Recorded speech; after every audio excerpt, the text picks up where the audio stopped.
Hey, hockey fans, T-Boz is 13-3 here with another top-shelf guest and into our third season, which we're enjoying with St. Paul native, former Golden Gopher, and Minnesota North Star, Tom Younghans. This episode is sponsored by State Farm Insurance, Raleigh's Coach Club, Northwoods Therapy Associates, and Chippewa Valley Orthopedics and Sports Medicine, Mogi. We are here at Tom Reed's Hockey City Pub in beautiful downtown St. Paul, Minnesota.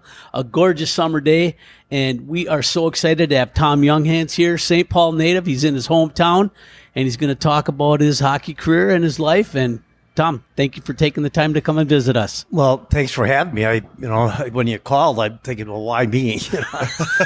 I'm 2 days older than dirt, and I appreciate you calling, and love talking hockey all the time. So and here we are. So it's, I love Tommy Reed's place. If I'm not here, I'm at McGovern's. So okay.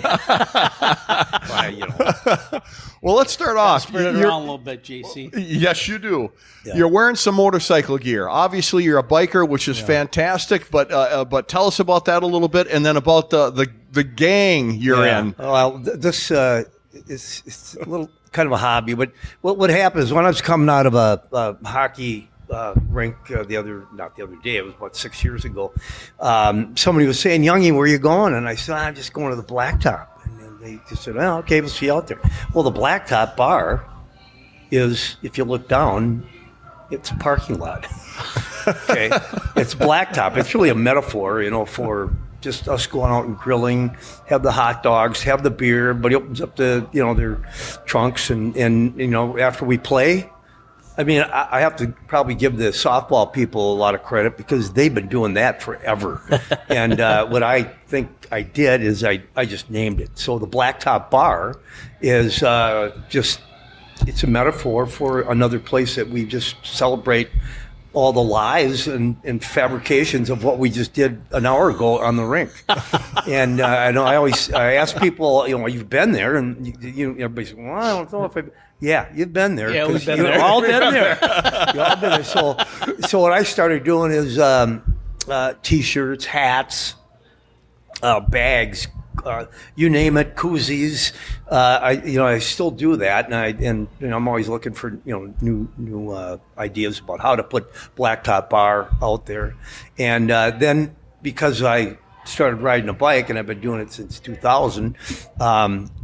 I came up with this other idea where it's the Sons of Blacktop. So, I mean, you can't see my jacket, but it's a little spin-off of it's got a skeleton with the hockey. Turn around. Let the viewers see what it looks like there. Yeah, there we go. Oh yeah, we got it. We got it. Yeah. So I've got 4 or 5 real good buddies. They want to order this stuff too, and we got to be careful about this too. There's some serious folks out there that don't like us doing this kind of stuff. I mean, the bikers, they're just having fun. Well, I when I first got my vest, I went over. I was down at Petey Pappy's, and I was just hanging out there. I was having a drink and a burger, and so I had a cigar too. But a guy come up to me and looked really kind of fishy, and he starts asking, "Well, who?" And he starts looking at my jacket, and "Who are you? You're not affiliated, are you?" And it's like, okay. Yeah, well, then it kind of scared me, and I'm thinking, how many guys are with him? I mean, I'm okay once in a while, but if there's 4 or 5 guys, I don't think I'm going to last very long. But Jack Carlson, where are you? Get over here. Yeah. Maxie, help me. Both those. Well, Jack doesn't ride, but Maxie does. He's got a nice bike that. North Star colors. Oh, yeah. neat. So I haven't seen him in a while, but Anyway, so that's how the Sons of Blacktop kind of came up. Bar. Yeah, the Love Blacktop Bar. Leave it to a hockey guy. Yeah. Yeah. So it's actually there's a lot of people in Arizona now. There's more down in Naples where I was living last winter, and they're starting to wear the new jerseys, the new T-shirts. So how do people find out about this? Well, I had it on a website, and then I got kind of lazy, and then I needed to get some more funds to do this, and then I got I got sidetracked with working with the Blackhawks, so I kind of backed off from that, and I was focusing on scouting. Sure. And so that's kind of so it's still there. I just I probably need a little more help with it, but I can sell it. I need to be somebody a little bit more creative than me. And so it would take a few more dollars to do that, but I may get on it sooner or later. But the guys that I skate with, and I skate about 3 times a week. Everybody's what do you got new? What do you got new? But I had it. I put it on Facebook, but I had my own website. I'll start it again. I got to get more inventory. So there you go. Yeah. All right, folks, you heard it here. Blacktop Get Bar. out there, Blacktop Bar. Oh, man. So, Tom, you're born and raised in Frogtown neighborhood of St. Paul, Minnesota. Tell us about your childhood. Well, boy, you know what?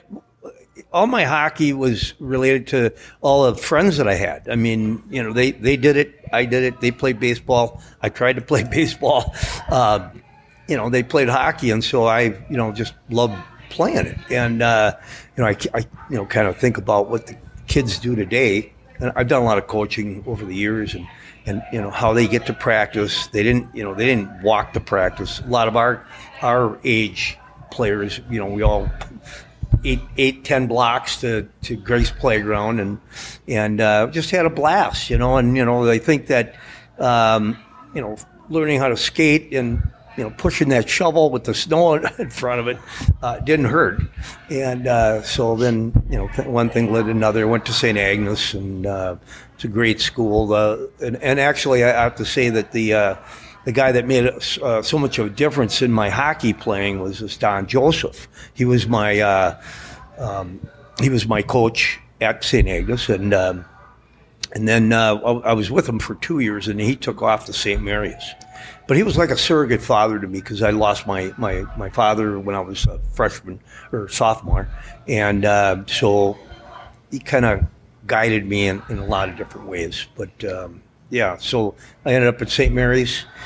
Then I was there for 2 years, probably the 2 best years of my life. It was fun. St. Mary's is a fun place, small college down in Winona. We were Division III. We played outdoors. Oh, man. Which is, it was unheard of. I mean, as far as college goes. Yeah. And so, again, we get paid to take care of the rink. Rink was in great shape all the time.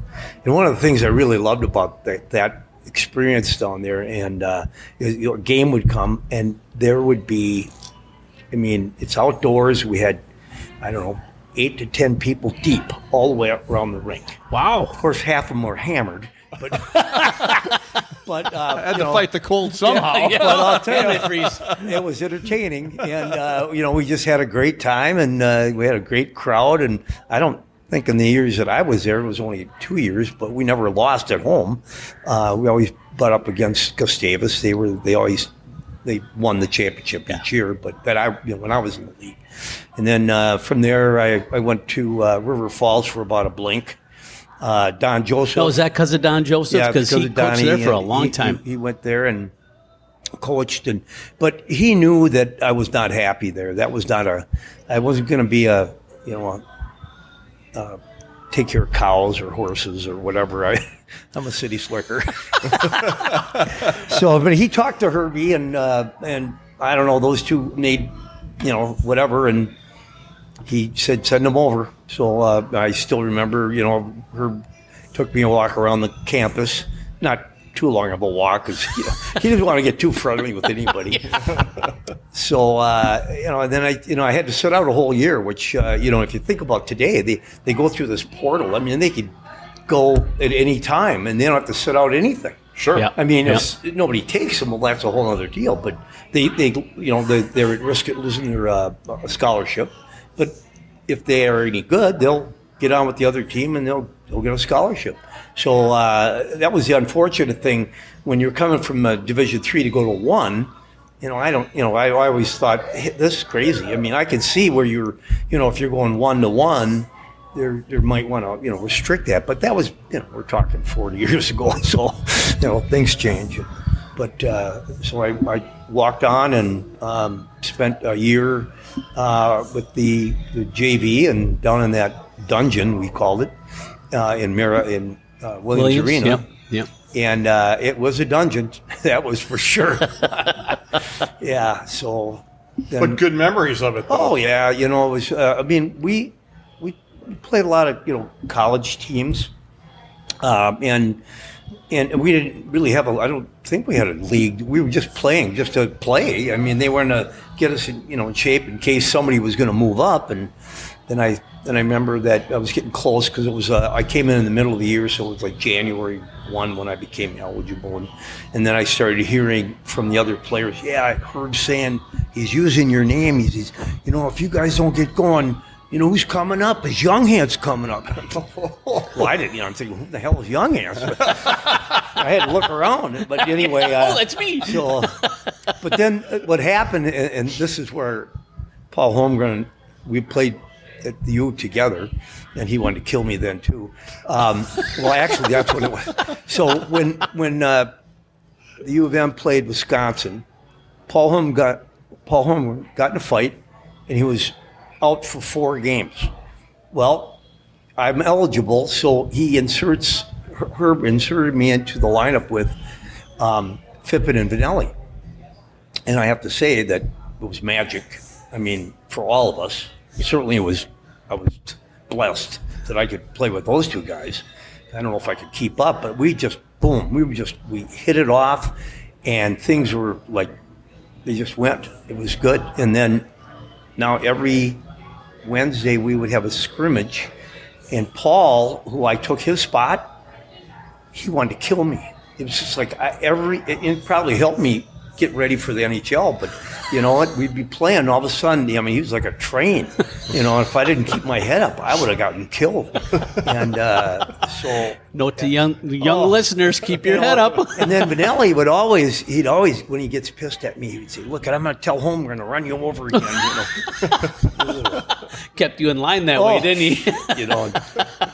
But that was kind of funny. But we had a good team back then. It was let's see, we played Michigan Tech 3 years in a row. 74, I wasn't on the team yet. They won in Boston. 75, we were in St. Louis, and they kicked Michigan Tech kicked the crap out of us. And then when we were in Denver, we beat them. I think it was 5-3. But Herb had the team going. And one of the things that I took a lot of pride in, and I know all the other guys did too. We're all from Minnesota, when we after we left, I'm sure other guys would say this too. Wait a minute, he's looking at somebody else, like a foreigner, like a kid from Wisconsin or somebody from Michigan Tech, or wait, maybe it's a Sioux. There's somebody came up from the Sioux. But anyway. So, but the fact that we're all Minnesota guys, it was special, very special. So, and we had some great players too. Buzzy Schneider was there, Russ Anderson, Reed Larson.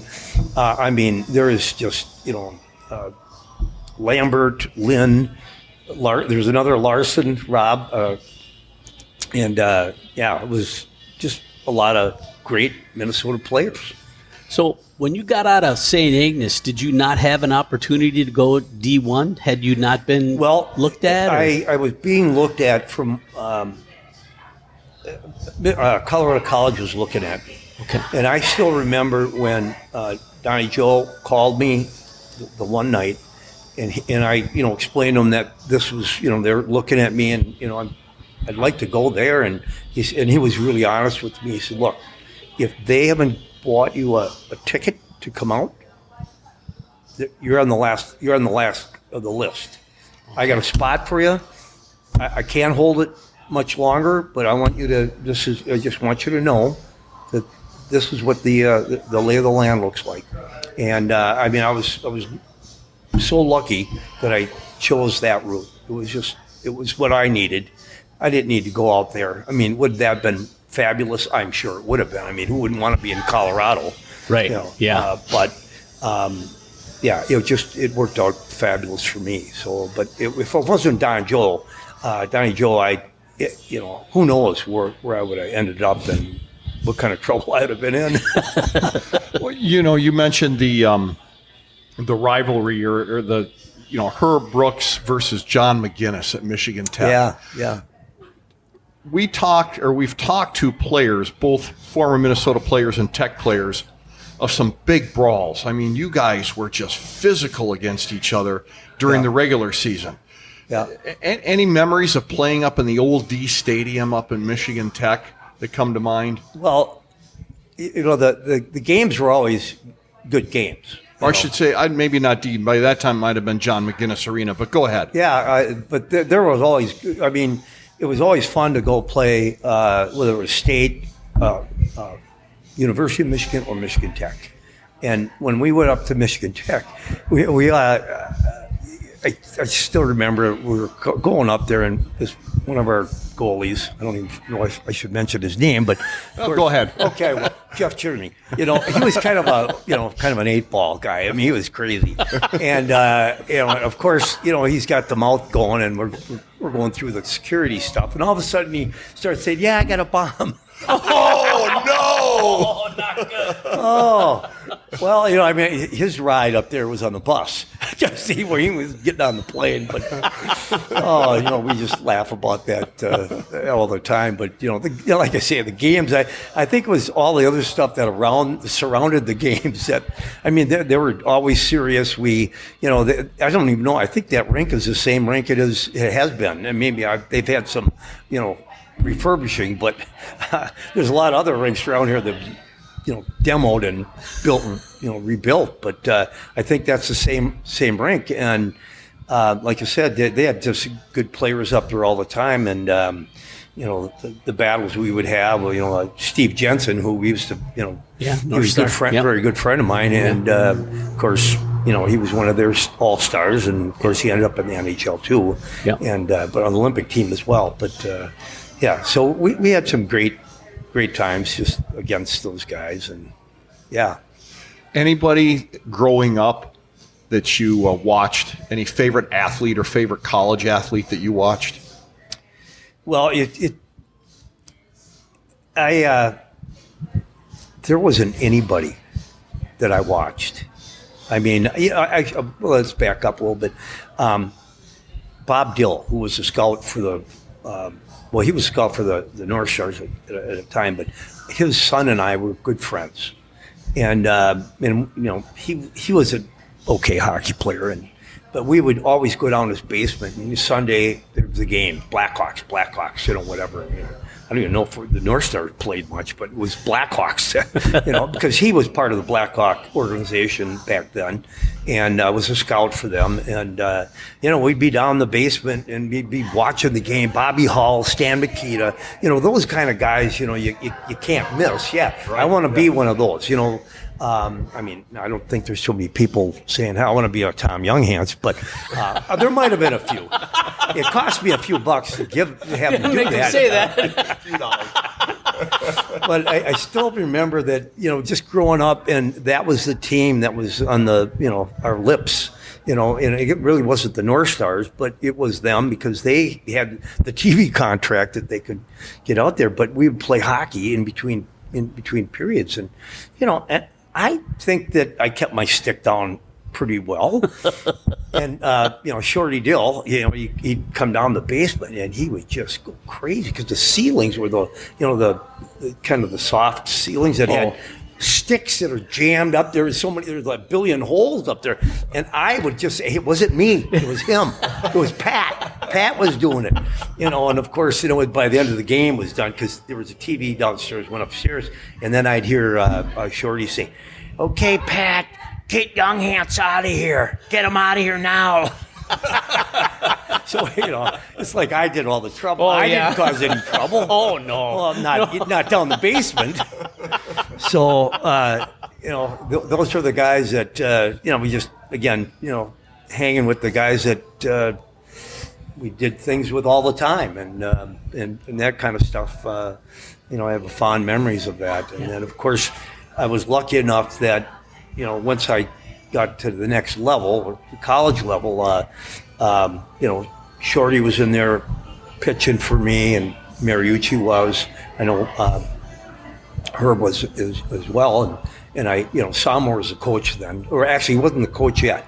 He was going to be the coach. Okay. But when I came in in '76, Harry Howell, yeah, he was a coach. But Glenn and he switched, and which was a good thing for me, because Glenn was your player's coach. He really appreciated guys that worked their butts off and not whined, and you didn't give me enough ice time or whatever. But although I have to say that when we were in an exhibition game and we were playing Edmonton, I think, and Semenko, I had no idea who Semenko was. I'm sitting on the bench, and I'm using my mouth like I'm that tough. I didn't know how to fight, But okay, then what happened? Then Semenko was a big boy, wasn't he? Harry, get out there. Hey, get out. Thank God Semenko didn't beat me up, because I didn't. But I'm just trying to pretend I'm tough, and I knew that, if someone would have done something to me, I would have done it back. Not as well, maybe, but I wasn't going to give up, So, and I think that was maybe one of the things that the coaches like about me, is that if he's going to work his butt off and just give it his all, and not be backing down, because once you do, they got you, and they'll just that's keep true. working you over, and then that one doesn't work very well. So if somebody does it and you do it back, they know, well, okay, I'll find somebody else. So where did that tenacity come from and that work ethic? I don't know. Yeah, I think I'm going to blame my brother maybe, because he's the first guy that got me in a fight when I was I think in 6th grade, because he wanted me to beat up this 8th grader. I think it was a freshman. He was a small guy, and my brother couldn't. He was too big to beat him up. So he said, "Well, my brother can beat you up." So then we were at Hancock Playground, and he sets up this about a 10-round fight. 10 round. Yeah. I mean, I never knew how to fight. And, of course, my older brother, he kind of taught me how to fight. But, I ended up, getting a kind of crooked nose out of it. And, of course, my dad yelling at Joel, would you did this to him, blah, blah, blah. So, but that was, probably part of it. I came from a family of 6, and my older brother was a really good athlete. My younger brother was a good athlete as well. My sisters, I think they didn't get to do anything because they were women, unfortunately, at that they time. get to go cook and econ and things I should have been doing. I want to learn how to cook, how to make bread. Okay, put me in shop at least. Okay. Give me a trade. Oh. Well, I think that just hanging with my brother, watching him, and just maybe he was a role model for me as well, and he was a tough sucker, and of course he ended up going into, he didn't get any scholarships anywhere. St. John's was looking at him, but then he went over to Vietnam and then came back, became a cop, and followed my dad's footsteps. So nice. I think there was a piece of that. Sure. Yeah. That's a great history. What position did you play, and how did you pick that position? I didn't. It's funny you should say that one. I was a center, or I thought I was. Okay. And and that's where, I think when Herbie says, "Okay, what position?" He said the same thing. What position do you think you should be playing? I said, "Well, I think I'm a center." And he says, "No, you're a wing." Well, I didn't get a chance. Thanks for asking. Well, I thought, well, I better believe him. He's the coach. I don't, I didn't play much center in college. I really didn't play much center with the pros either, but I'm really good now with the senior men's. But, so, the one thing with the center, and, Tommy Vanelli would be just a quintessential great center because he could see the ice. He knows where to go, what to do. And, of course, you look at a Gretzky, guys like that. I'm not comparing Tommy to Gretzky, but they're about the same size. Okay. But they could see the ice, and I think Gretzky said he's like 6 things he could see, Well, I know I could see 1.5. you know. Yeah, you're close then. So, just go up and down your wing. Yep, stay on your side, stay out So of everybody's way. that was the deal. I knew the wing position was, I was fine with it. And then I started playing both sides, and I kind of got accustomed to that. And it's really a mental challenge for the players out there. Some don't want to go. I'm a right-hand shot, and I started playing the left side, and it's really I think a better spot for you because you get the puck and you're ready. You're on shooting your lane. forehand, a better spot. So, but I think Herbie was funny though. Yeah, you're a wing. You're a wing. You're a wing. So you talked about your brother being a great athlete, but you must have been pretty good too because you were inducted in the St. Agnes Hall of Fame in 2007. So, Yeah. what other sports did you play there? How did you end up in the Hall of Fame? Let's see, donations. No, no, I didn't do that. No, but I would have. But oh God, sorry. Come on over and say hi, Tom. Tom Reed just walked in. This is awesome. I just want to tell you that speaking of Tom Reed, he did play 2 memories of jokes on me, and the one was with the turkey. When you sent all us rookies up to, I think it was Byerly's. No, Jerry's. Jerry's. Yeah. We went there, and Thanksgiving, we get free turkeys, and we got turkeys like We gave him a letter with Jerry's letterhead on it. Lou Nanny and I put it together. Louis, really. Oh, God. But that one of those situations where all the rookies thought they're getting free turkeys, and they got their cards filled with all the, everything they needed, and all of a sudden they get to the counter and here to get my free turkey. Oh, what's the name? Free. Yeah, what's the name? Younghans. nothing. No Younghans here. Oh yeah, we get a turkey, a free turkey, turkey. Butcher says, I don't think so. No, yeah. There was a bunch we of- got you twice on the same thing, didn't we? Not me. Okay. Not me. It could have been Sharpley, but you did get me with the per diem. When we were counting out that we were going on a road trip, and I don't know, we got $20 a day or something. It was nothing, but I counted mine out, and I had we were gone for 4 or 5 days, so I had 100 whatever. And he overheard me counting, and he said, "Hey, wait a minute, you got what? Oh, I think you've been shorted. You better go talk to Ted. Go talk to Ted Harris." I go in there and I said, "Hey, I think I got shorted like $40." And he looks at me. I said, "Yeah, that Tom told me that." And he get the F out of here. Just another rookie mistake. Yeah, but you learn from it, right? Oh God. It's nice to know he took Thanks, such Tom. good care of you. Thank Yeah. you, Tom. Oh, I never slept on the plane either, because guys would wear a whipping cream hat or a tie cut or somebody glued something down. There was some good stuff. Yeah. Oh my gosh.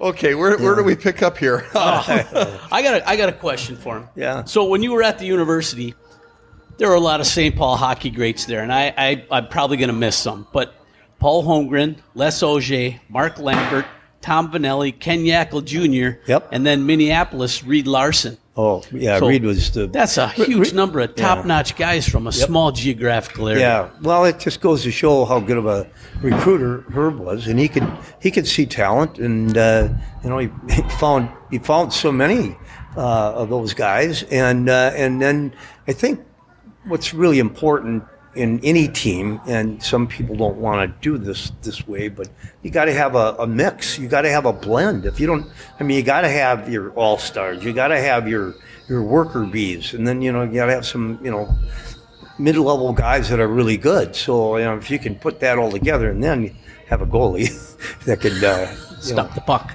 well, it can stop the puck and not open his mouth up too much. Yeah, like a bomb threat or something.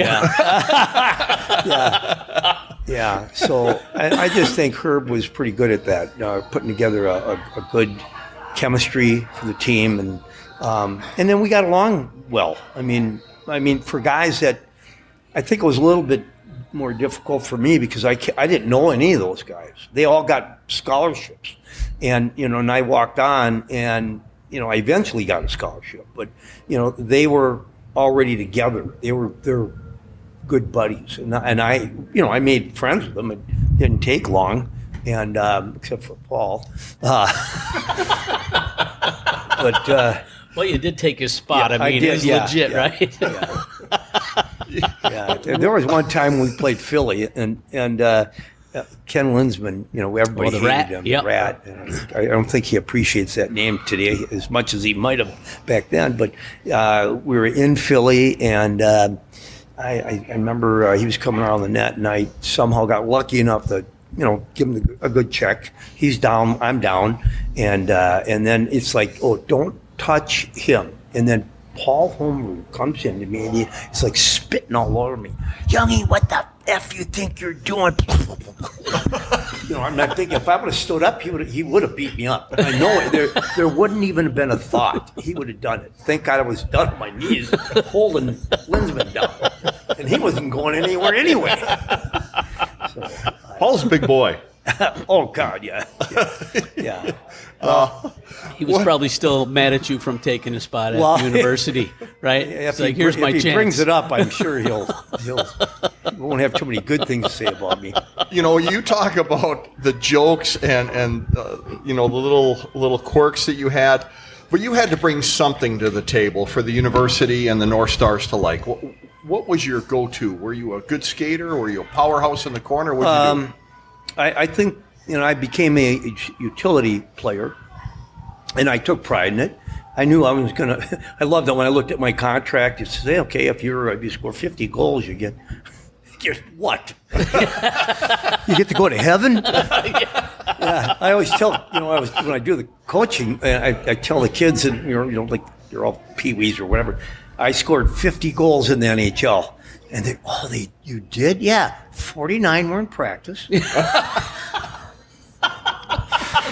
But, for me, I think I was quick. I could really anticipate. And I was persistent. I wasn't that big, but I wasn't going to back down from anybody. I wasn't, some people think that I was some kind of a fighter.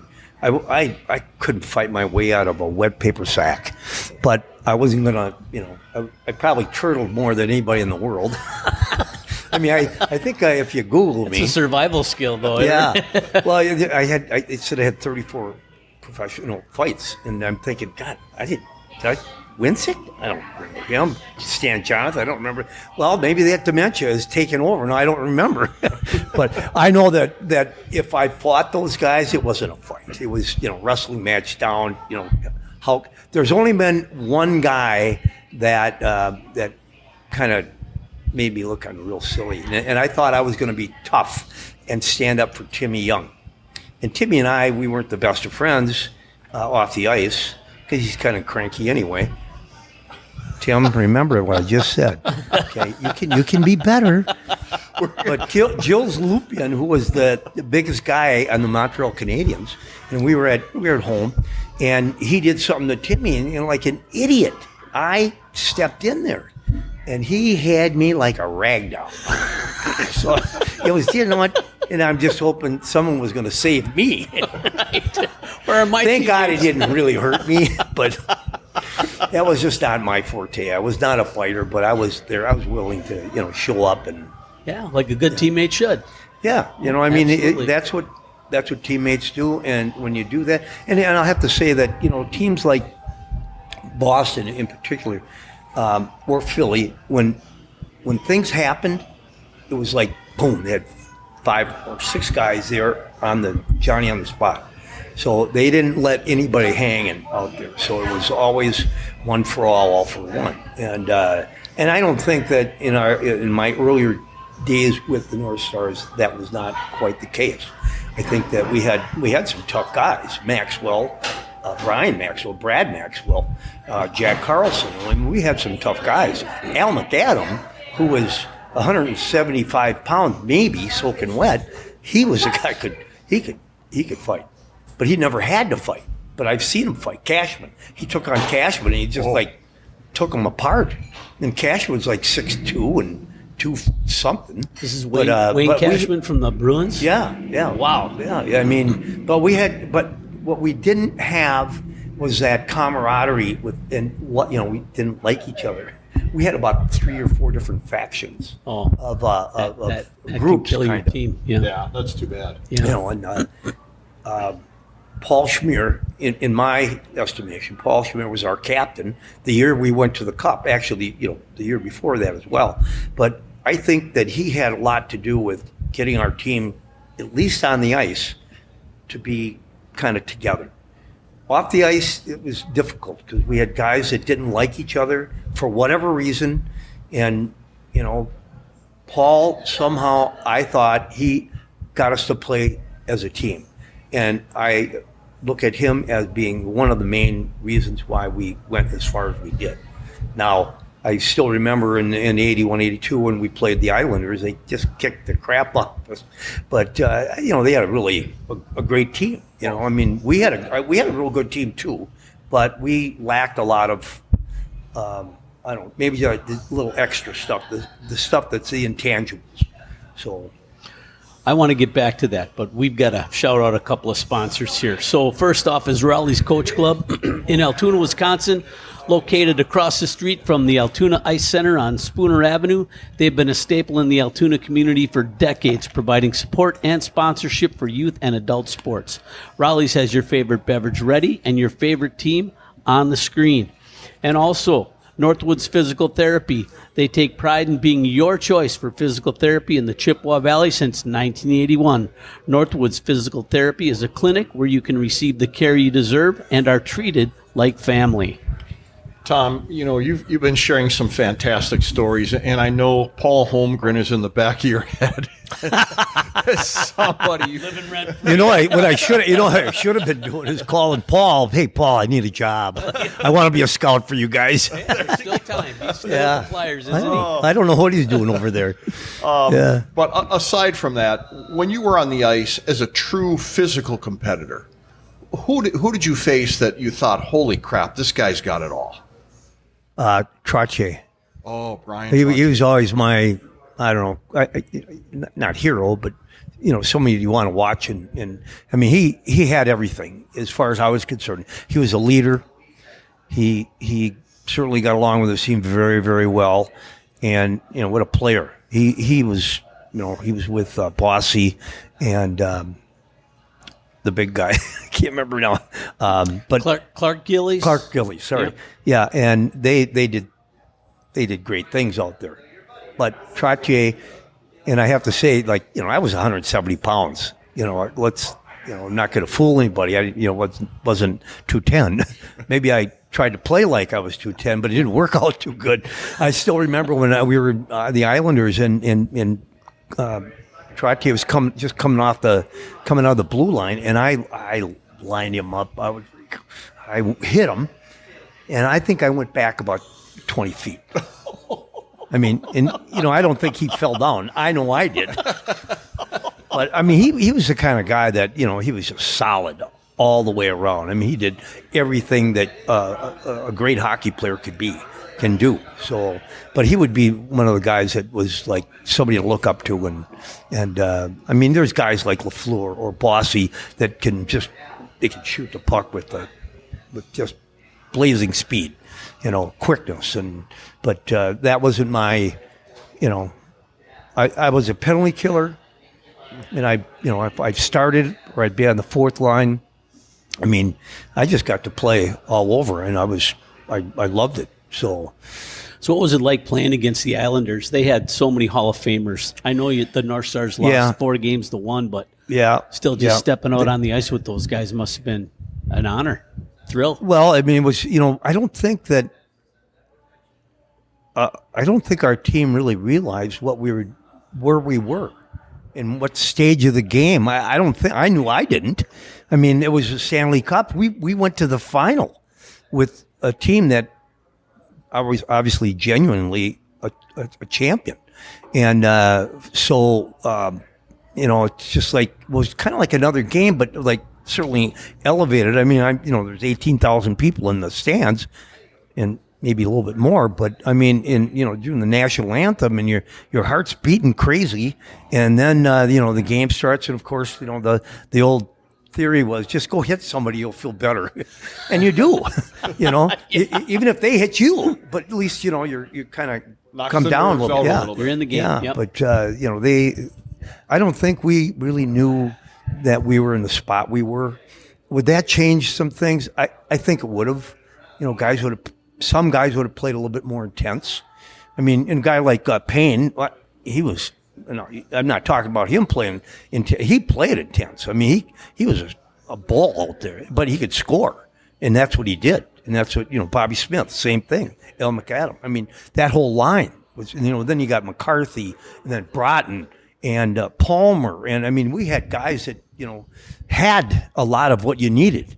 Yeah. And then, I don't know, I think I only watched one period, you know, we're talking, 1982, and I saw one period of that game, of that final, or that actually the whole Stanley Cup for me, playing in that whole thing.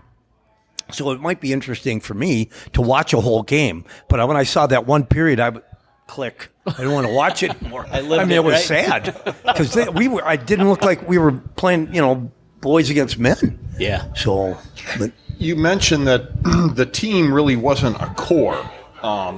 Except when it stepped on the ice. Why do you think that was, that you guys weren't this close-knit group?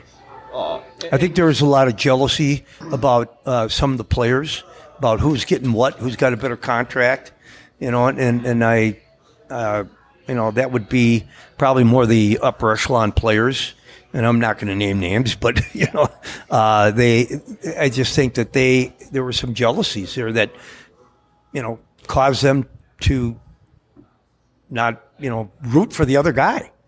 And I do know a couple other guys that were the same with, like Mike Polish and I.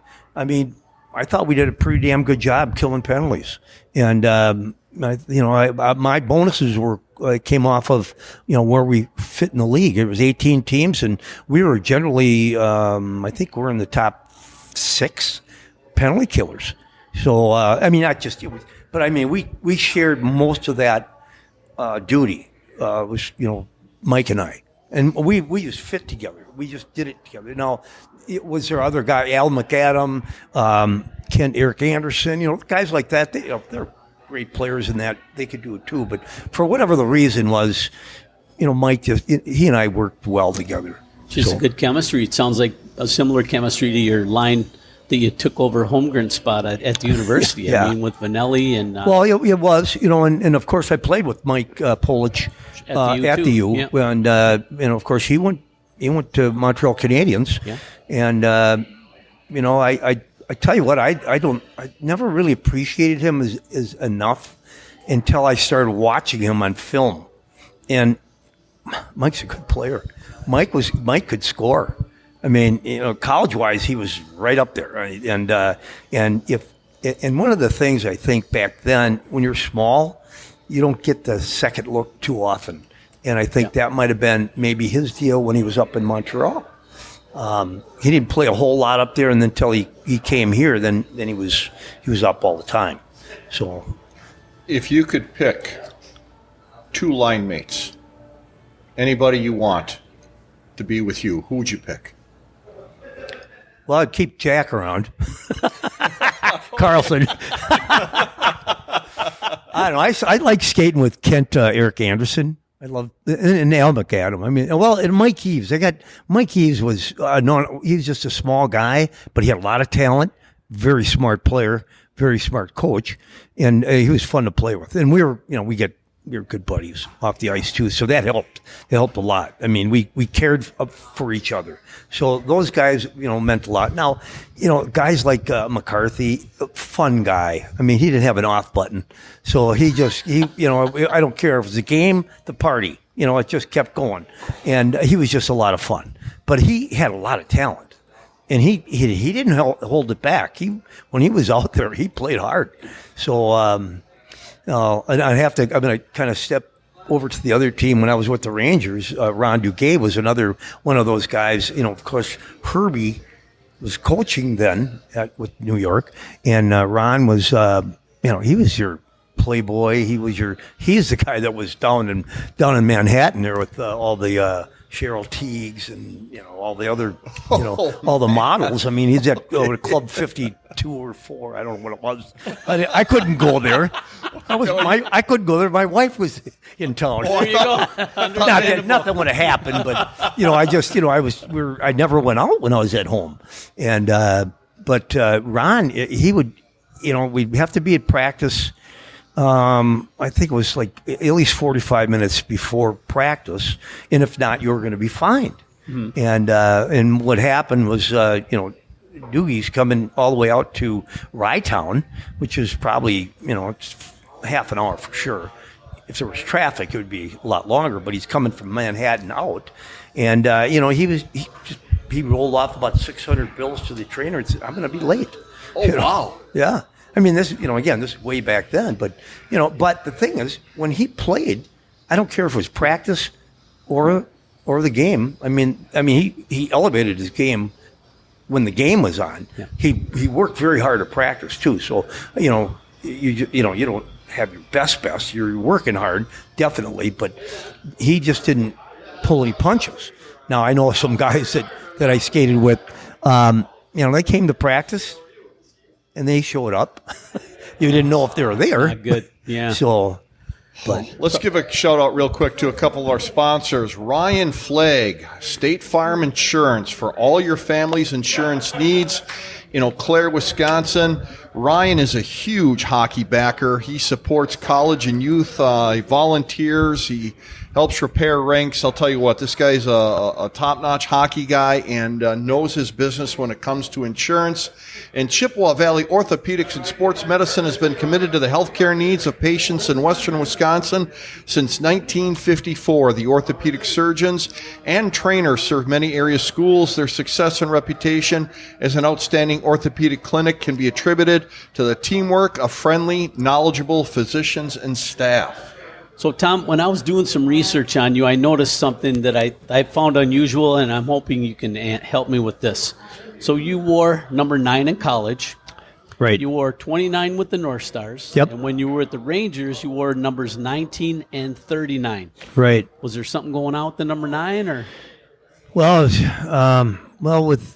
with the Gophers, I don't know. I just like that number. I mean, I was in high school. I think it was 7, and when I was at with 3, and then I don't remember when I was at St. Mary's. I was 15. Yeah, but when I got there, 9 I guess was available, and I liked it. And then when I went to the North Stars, Blake Dunlap had 9, and I didn't think he was going to give that one up. Probably not. So I said, okay, well, give me 29, and then 19 was Williams, the player Masterson. Sorry, Bill Masterson, I think, was 19. That's why I didn't get that. I would have taken 19, but that was retired. Yeah. And then, of course, when I left and went to the Rangers, somebody else had 9, and they wouldn't give it up. So I thought, well, give it. 29 was not available. I think it was Rio Ruotsalainen. So I should have taken it from him. He couldn't speak English anyway. So how would he know? I tell you, I give you a little quick story on the Ranger trade. When I got, I know I got after. It was the next year, 82. After training camp, I got sent down to Nashville, and Nashville, they didn't have any, they had a minor league team, and I always kid people because to get to practice, I just get on a cockroach and just get all the way down to the rink. But it was just, and I roomed with Bobby Suter, and and he was just. He had a chip on his shoulder so big because, he felt he should have played, and maybe he should have. I don't know. But the thing is, nobody saw him. Nobody liked him, and enough to get him up there. So anyway, then I had Archie Henderson. So us 3 lived together. So anyway, we were, and every time the phone would ring, I'd pick it up. Louis, it's over. Joke's over. Get my ass back get my back. Of course, nobody's calling. It was somebody else, So then there was, after about 2 weeks, all of a sudden I picked the phone up, it's Louis. And he said, what? Because I say, hey, Louis, the joke's over. I'm ready to come up. And then he said, what? He didn't know what I was saying, but I knew what I was saying. So anyway, so I get pulled back up. And so I'm up because guys were getting hurt. Thank you, Lord.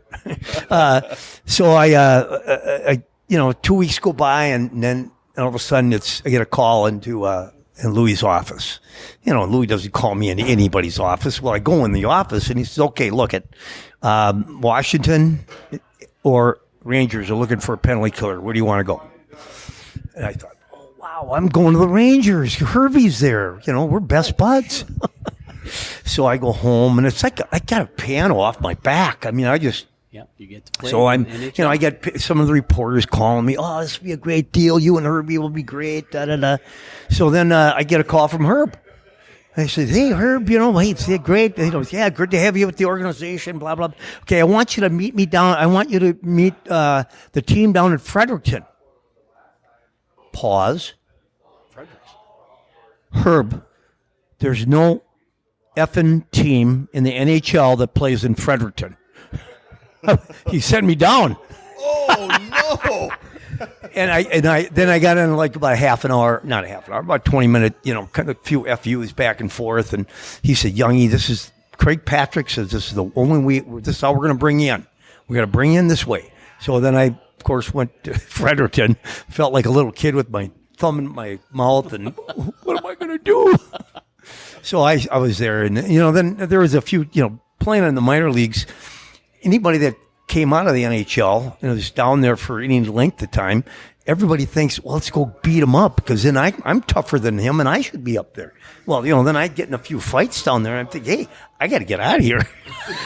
So, because I had already said to myself and my wife that when 25 games in the NHL pass and there's, if I'm not going somewhere, I'm retiring because I'm not sitting my butt down there. Well, I mean, obviously I got up before that 25 games thing because usually 25 games, everybody's saying, okay, you're gone, you're coming, we know what you're doing, how you do it, and whatever. So anyway, I finally get pulled up. I'm in that walk in the locker room. Now this is before the game, I got Pavlich over here. And Rob McClanahan over here, and my seat's right there. And I'm thinking, great, I got two Minnesota guys. There you go. Oh, I feel feel them. So I get in. Hi guys, how you doing? Pavlich doesn't talk to me at all. Doesn't say one word to me. I don't even know if he can speak. And then Rob, he's kind of got his nose in the air, and he didn't talk to me. So it was a few days later. Then I run into Rio Ruotsalainen, who can't speak English, and he actually was trying to talk to me. And after a little while, then the story goes, because Pav we became good friends, and of course he always likes to mess with people.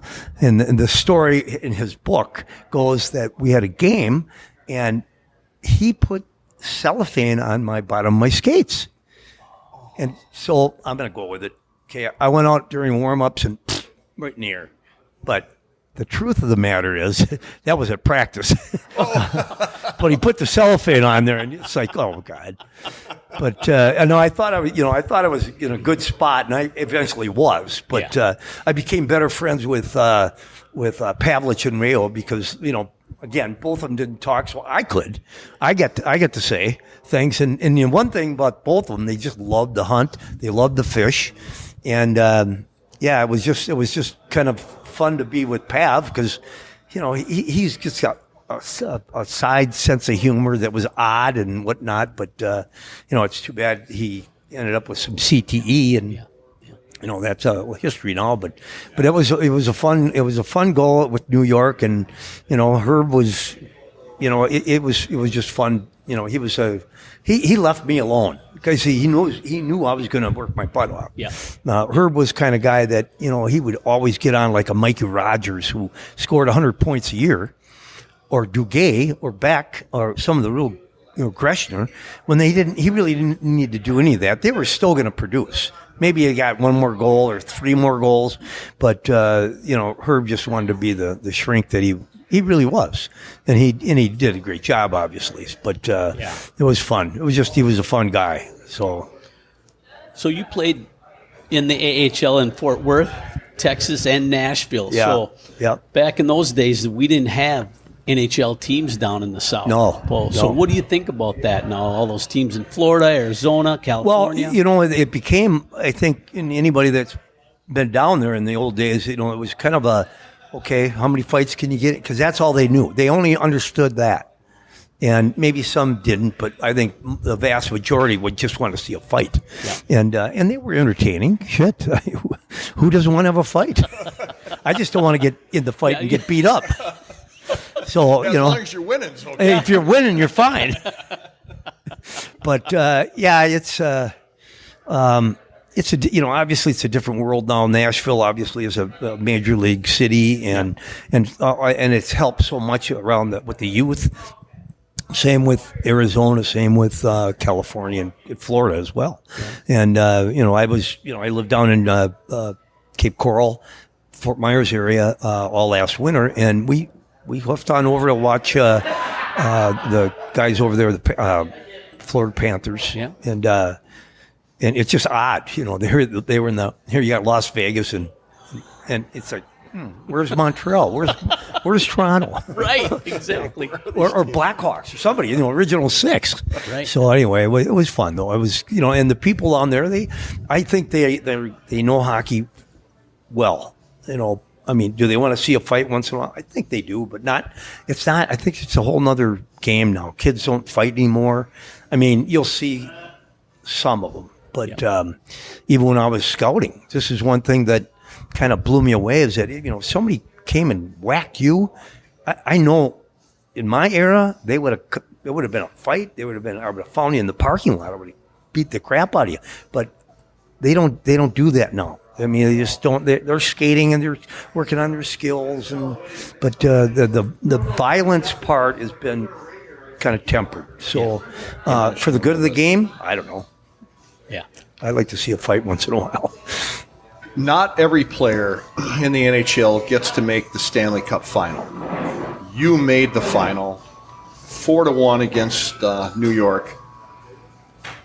Do you think that the team chemistry had something to do with the fact that you guys only pulled out one win in that, whereas the absolutely. Okay. I don't think any team out there, if they don't like the guys in the locker room, God, it's really difficult to move forward. And I would say that a couple of years ago when we had two players here that kind of ran the roost and with the Wild, and I heard terrible things about the locker room presence in there, and that's very disruptive and it's selfish. And if you have a team like that, well, you're not going far. When I see, like I say, I look at Boston, I see Philly, Islanders, Rangers, even. There was a chemistry with the teams. So I just think that if anybody's going to try to be a championship team, I don't care if you're a peewee or NHLer, you got to have that chemistry. So I mean, and that it will also, you spin this off to business. I think it's the same thing. Principles are all the same. So Tom, you stayed involved in the game ever since you retired. You've been coaching, and most recently you're scouting with the Blackhawks. So what do you see in the future for you as far as hockey's concerned? Well, I'm going to continue to play senior men's hockey. Leading the league, I'm sure. Well, I play defense now. Give those guys a chance, huh? Yeah, I just, I like to hook and hold a little. Old school, baby. Yeah. Well, he plays like you do, Mo. Well, maybe a little bit.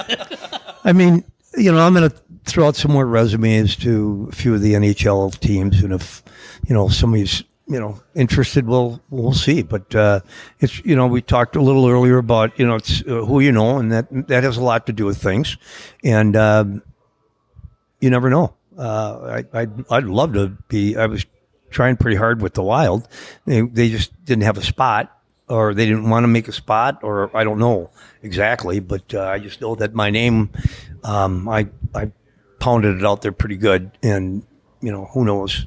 The future can change real quick. True. So, Tom, entertaining Oh, is that the was first fun. word that comes to mind, and what a career. Holy Well, buckets. Well, I'm thankful for all the help I had to get here. I mean, it was a team effort, from my brother to my mother to the guys around me playing. And, so I'm like I said, I'm thankful that I got to do it. Well, it seems like you were a guy who played for the right reasons. You played for yourself, but you also played for your teammates. You stuck up with them, and you're probably a real good glue guy in the locker room. So that's what I'm getting out of this, at least. Well, I'm going to vote for me. Absolutely. Well, you got my vote too, buddy. Oh, wow. Well, you guys are great, and I appreciate you, calling me down here and asking me some questions. It brings back some great memories, and it's fun to be around hockey people. I mean, I don't, people say, "Oh, about the basketball guys or baseball guys." You know what? I don't think there's a chemistry that's anything like the hockey guys, and it's not exclusive to whatever level. It's the hockey people. I think hockey people like each other. There's just, like I say, it's a camaraderie, and that's why I continue to play the game, because I love the people I play with. And I yell a little bit once in a while at them, but fortunately they don't listen. Typical hockey players. Yeah. No kidding. Oh, all right, ladies and gentlemen. Hey, please remember to say hi to our sponsors when you drop in on them, and do us a favor and leave a rating and review on your favorite listening platform.